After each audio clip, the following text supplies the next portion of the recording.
আপনার শালারা কি আপনাকে মারছে? জি মারছে। আপনার শালারা আপনাকে কি দিয়ে মারছে?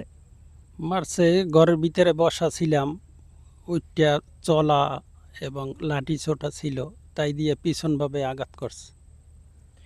এটা অত্যন্ত দুঃখজনক বিষয়। আমি কি আপনার সেই অংশগুলো দেখতে পারি যেখানে আপনাকে মারছে? দেখেন, দেখানো জিনিস না, কিন্তু কষ্টে কি করব দেখেন।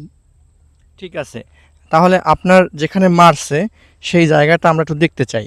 আপনি পিছনটা জাগাবেন একটু। দেখুন, দেখুন ওনার শালারা ওনাকে মারছে। দেখতে পাচ্ছেন এখানে আঘাত হয়েছে, এখানে আঘাত হয়েছে। দেখতে পাচ্ছেন এখানে, দেখুন এখানেও, এখানেও। আপনাকে কি ব্যাপক মারছে?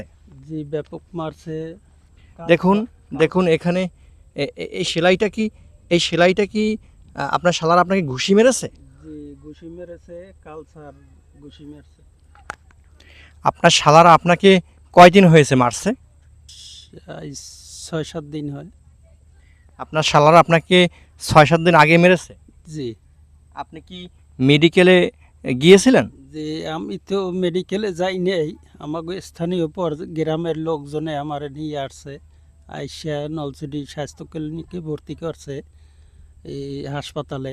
হাসপাতাল দিয়ে আমাকে আবার বরিশাল তারা এই ডাক্তারে রেফার করছে। এখন আপনি কি করতে চান?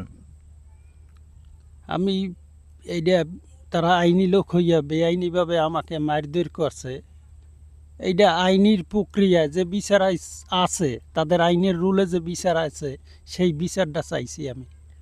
আপনার শালারা কি পুলিশ?